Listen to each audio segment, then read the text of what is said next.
Hello students, NS science classes में आपका हार्दिक स्वागत है। हम मानव का पाचन तंत्र पढ़ रहे थे। कुछ पाचन तंत्र से संबंधित अंगों के बारे में जानकारी हमने फर्स्ट वीडियो में पढ़ी थी, उससे ही आगे ही हम कंटिन्यू कर रहे हैं। तो आज हम पढ़ेंगे आमाशय। इससे पहले हमने मुख भूमिका में दांत, जीभ, तालु, दांत की संरचना, ग्रहणी और ग्रास नली, इनके बारे में पढ़ लिया। उससे अगला अंग है आमाशय। आमाशय ये उदर गुहा की बाईं ओर, बाईं साइड में तनुपट बोलते हैं डायफ्राम को। डायफ्राम के नीचे अर्थात तनुपट के नीचे स्थित होता है। आमाशय एक पेशीय थैले नुमा संरचना के रूप में स्थित होता है। आमाशय के अंदर भोजन 4 से 5 घंटे रुकता है। 4 से 5 घंटे रुकता है। जब 4 से 5 घंटे रुकता है तो आमाशय की आकृति भी बड़ी होगी और आमाशय की आकृति जे अक्षर, इंग्लिश के जे अक्षर नुमा होती है। इसी कारण आमाशय के 3 भाग होते हैं। आमाशय के कितने भाग हैं? 3, जिसमें से फर्स्ट भाग है उसको जठरागम भाग या अंग्रेजी में इसको कार्डियक भाग बोलते हैं। दूसरा भाग है फंडस भाग, अर्थात आमाशय का सबसे बड़ा भाग कौन सा है? फंडस। लगभग 80% भाग फंडस भाग है और फंडस भाग में ही आमाशय के अंदर निकलने वाले पाचक रसों का स्राव होता है। तीसरा आमाशय का पार्ट आता है जिसे कहते हैं जठर निर्गमी भाग, इसे इंग्लिश में बोलते हैं पाइलोरिक। इन्हीं तीनों भागों को अगर आमाशय के डायग्राम में देखें तो यहां से ग्रीष्मिका से ये जुड़ा हुआ आमाशय का भाग होता है। ग्रीष्मिका से आगे ही शुरू होता है, फर्स्ट पार्ट होता है, इसको बोलते हैं जठरागम या कार्डियक भाग। उसी के भाग में अगला नेक्स्ट बीच का भाग आता है जिसे बोलते हैं फंडस भाग, जो कि आमाशय का सबसे बड़ा भाग है। लगभग आमाशय का 80% भाग कवर करता है और जो भी हमारे भोजन में पाचक रस वगैरह एंजाइम्स भोजन को पचाने में जो मिलते हैं वो इसी फंडस भाग में ही प्राप्त होते हैं या मिलते हैं। थर्ड पार्ट आता है इसका जिसे हम बोलते हैं जठर निर्गमी। जठर निर्गमी मतलब पाइलोरिक भाग। इस जठर निर्गमी और पाइलोरी के आगे जब आमाशय आगे बढ़ता है आंत की ओर तो ये जो भाग कहलाता है ये ग्रहणी का भाग है। ये ग्रहणी का भाग होता है जो आगे जाके छोटी आंत में कन्वर्ट हो जाता है या छोटी आंत से जुड़ जाता है।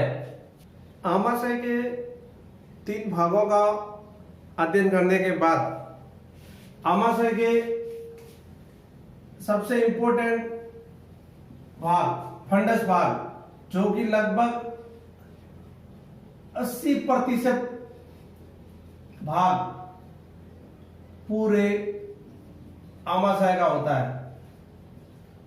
आपसे पूछ ले सर्वाधिक आमाशय कौन से भाग से मिलकर बना है तो फंडस भाग। और इस फंडस भाग कहाँ पाया जाता है? इसे मध्य भाग भी बोलते हैं। इसको क्या बोलते हैं? मध्य भाग। और सर्वाधिक पाचक रसों का स्राव भी इसी भाग में होता है, अर्थात फंडस भाग में। फंडस भाग भी क्या है कि 3 प्रकार की कोशिकाओं का निर्माण होता है, अर्थात फंडस आमाशय के फंडस भाग में निम्न कोशिकाएं पाई जाती हैं। निम्न में सबसे पहले प्रथम कोशिका पाई जाती है जिसका नाम है श्लेष्मा कोशिका। श्लेष्मा कोशिका क्या करती है? ये श्लेष्मा का श्रावण करती है जिससे भोजन लुब्धि नुमा हो जाता है। फंडस भाग की जो तीसरी कोशिका है उसे जाइमोजन कोशिका या पेप्टिक कोशिका या चीप कोशिका कहते हैं। इस कोशिका में पेप्सिनोजन व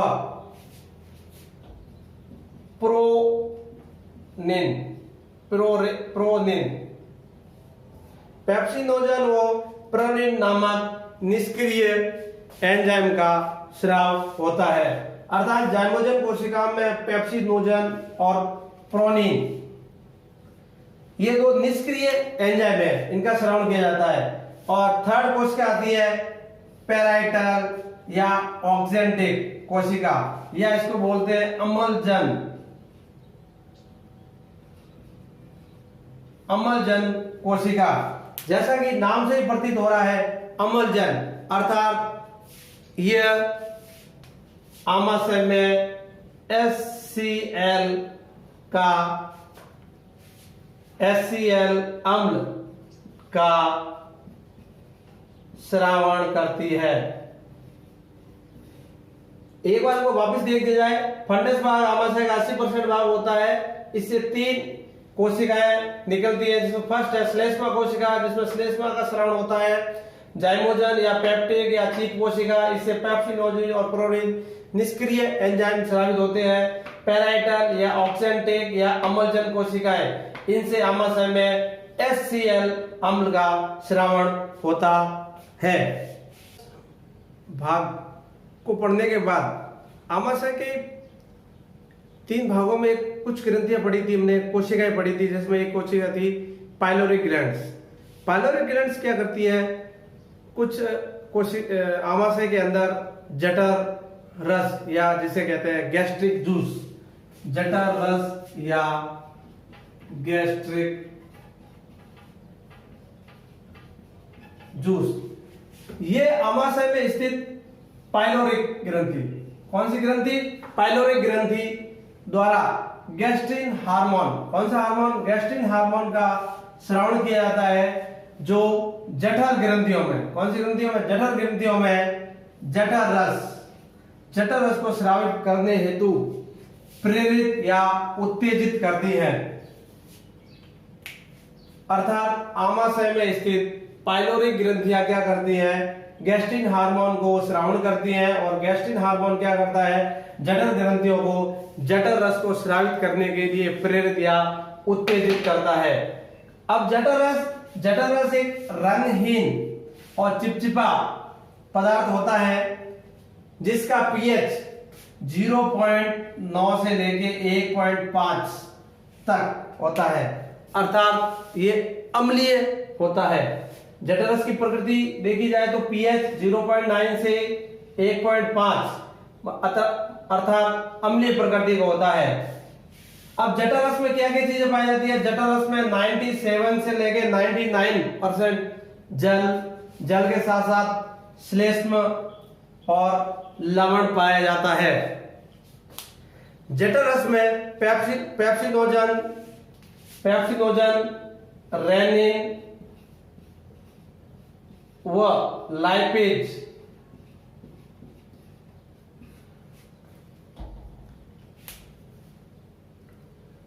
आदि एंजाइम पाए जाते हैं। अर्थात जठर रस में मुख्य प्रकार से 3 एंजाइम पाए जाते हैं, पेप्सिनोजन, रेनिन व लाइपेज एंजाइम पाए जाते हैं। आमाशय की भीतरी दीवारों के स्तर पर श्लेष्मा का बना होता है, अर्थात आमाशय का अंदर का जो आंतरिक स्तर है वो श्लेष्मा का बना होता है, जो HCl यानी हाइड्रोक्लोरिक अम्ल के अम्लीय प्रभाव से आमाशय की दीवारों की क्या करती है, सुरक्षा करती है। इसके बाद आमाशय में भोजन के बाद जब पूर्ण रूप से पाचन रस मिलने के बाद जब मंथन हो जाता है तो आमाशय में भोजन फिर आगे बढ़ता है छोटी आंत की ओर। छोटी आंत को क्षुधांत्र भी बोला जाता है, क्षुधांत्र। ये छोटी आंत आमाशय और छोटी आंत के बीच पाइलोरिक वाल्व नामक एक पेशीय कपाट जैसी संरचना पाई जाती है, जिसे वाल्व पाइलोरिक वाल्व कहते हैं। इससे भोजन छोटी आंत से वापस आमाशय में प्रवेश नहीं कर पाता, अर्थात वापस बैक या पीछे की ओर नहीं लौट पाता। छोटी आंत की लंबाई की बात करें तो यह 6 से 7 मीटर तक की होती है। छोटी आंत के भी 3 भाग हैं, 3, जिसमें से फर्स्ट पार्ट को ग्रहणी को कहते हैं ड्यूडीनियम,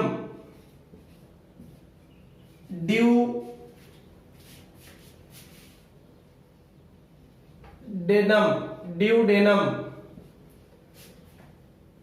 सेकंड पार्ट मध्यांतर कहलाता है, यानी बीच का पार्ट मध्यांतर, इसको कहते हैं जेजेनम। थर्ड पार्ट जिसे शेषांत्र या इलियम कहते हैं। छोटी आंत के 3 भाग है, जिसका फर्स्ट है ग्रहणी, जिसको ड्यूडेनम, मध्यांतर या बीच की आंत जिसको जेजेनम, तीसरा शेषांत्र या इलियम। शेषांत्र या इलियम को ही क्षुधांतर भी बोला जाता है।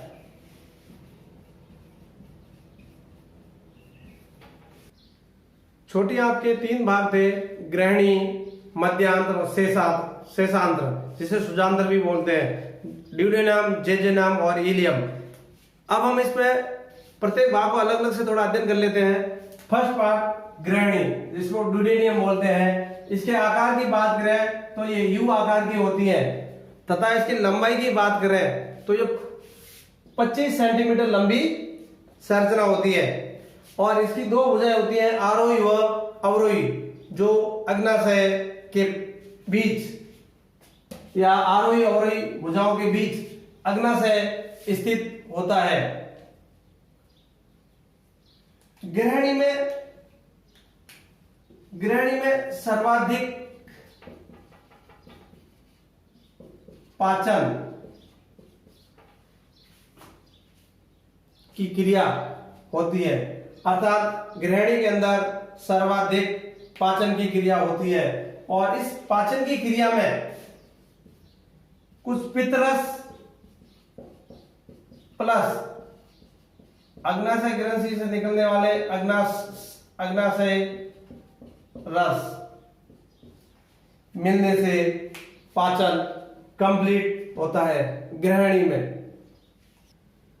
ग्रहणी में भोजन में पाचक रस व पित्त रस व अग्ना रस मिलने के बाद भोजन वहां से छोटी आंत के मध्य भाग की ओर अग्रसर करता है। मध्य भाग को मध्यांतर या जेजेनम या अग्र क्षुधांत्र भी कहते हैं। ये ग्रहणी और क्षुधांत्र के बीच का भाग होता है, जो लगभग 2.5 मीटर अर्थात लगभग 2.5 मीटर लंबी व 4 सेंटीमीटर मोटी व कुंडलित नलिका है। यानी ये अत्यधिक लंबाई के होने के कारण ये हमारे पाचन तंत्र के अंदर कुंडलित रूप में पाई जाती है।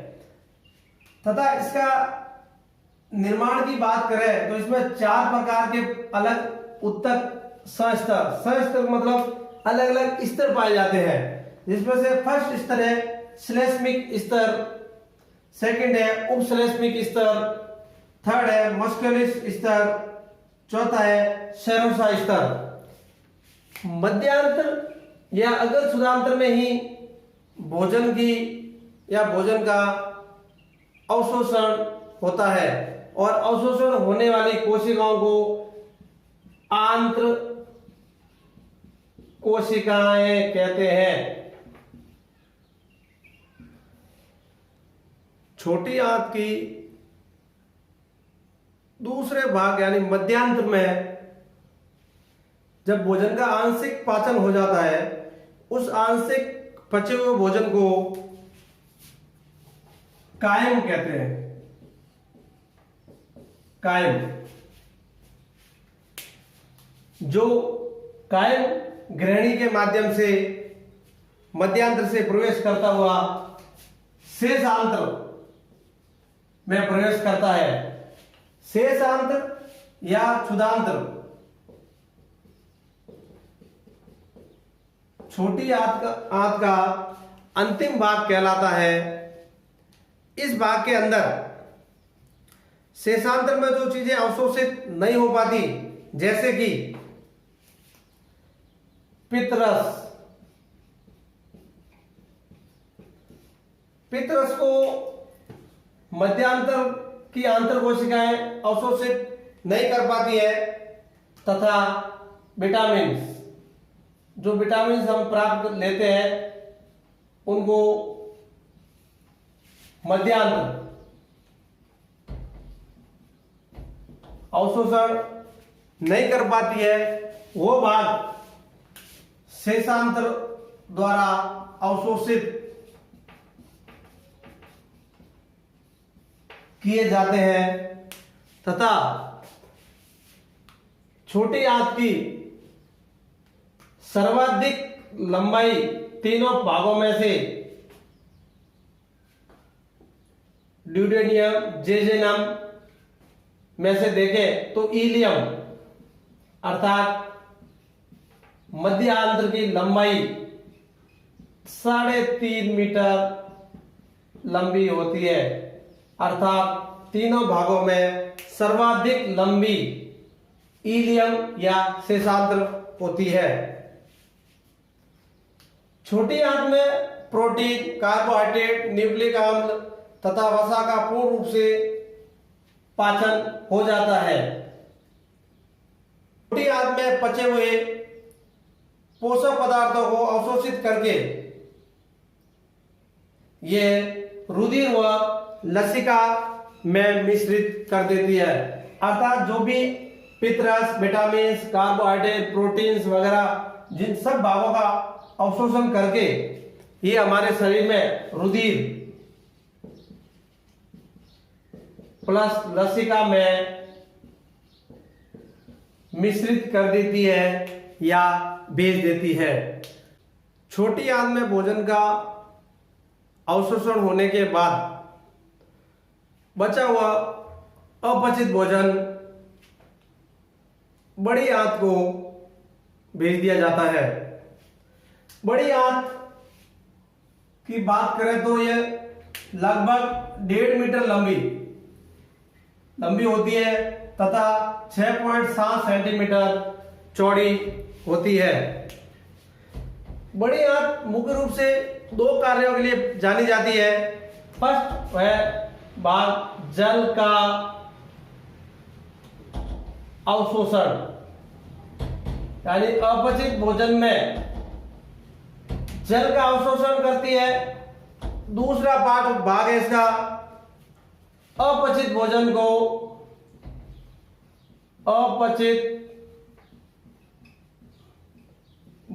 को शरीर से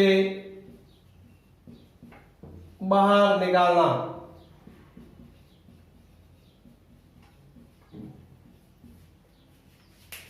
अर्थात बड़ी आंत के 2 मुख्य रूप कार्य हो जाएंगे, जल का अवशोषण करना और दूसरा अपचित भोजन को शरीर से बाहर निकालना। बड़ी आंत भी मुख्यतः 3 भागों में बांटी हुई है, जिसमें से फर्स्ट पार्ट को बोलते हैं सीकम या उडुक, दूसरा पार्ट है कोलन या बृहदांत्र। बृहदांत्र मतलब बड़ी आंत या बड़ी क्षुधांत्र। थर्ड पार्ट होता है रेक्टम, जिसको बोलते हैं मलाशय।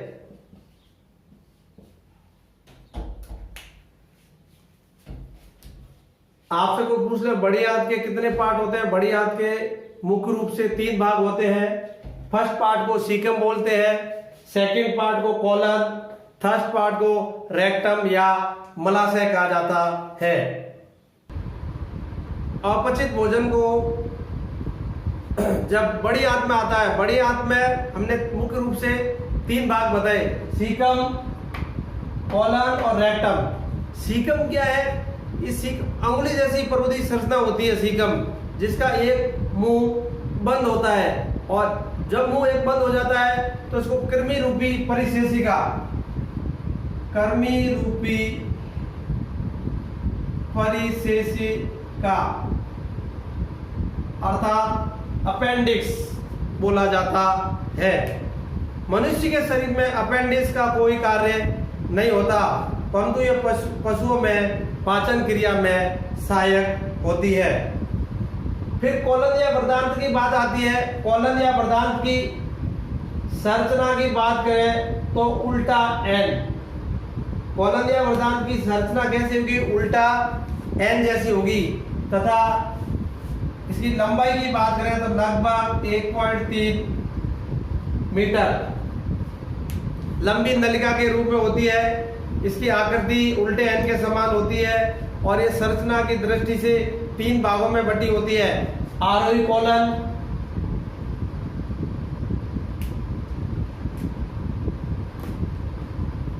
आरोही कोलन मतलब आरोही वर्धांत।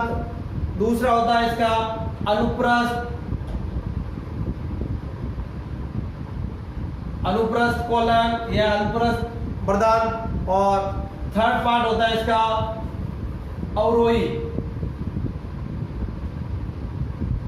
अवरोही कोलन।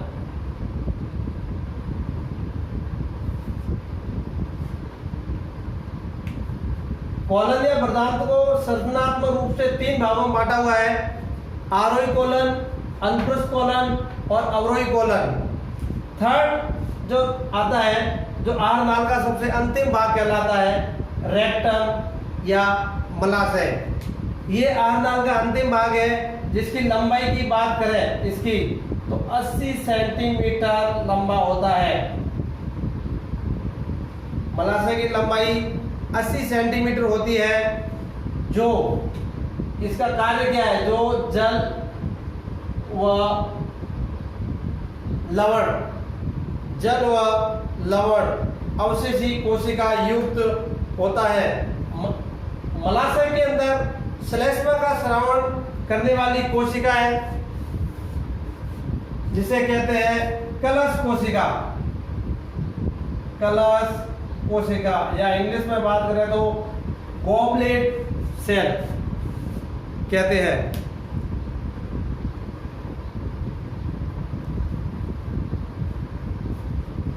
मलाशय के अंदर अपचित भोजन को स्टोरेज किया जाता है, और समय समय पर दाब द्वारा या अरेखित पेशियों के द्वारा अपचित भोजन गुदा के द्वारा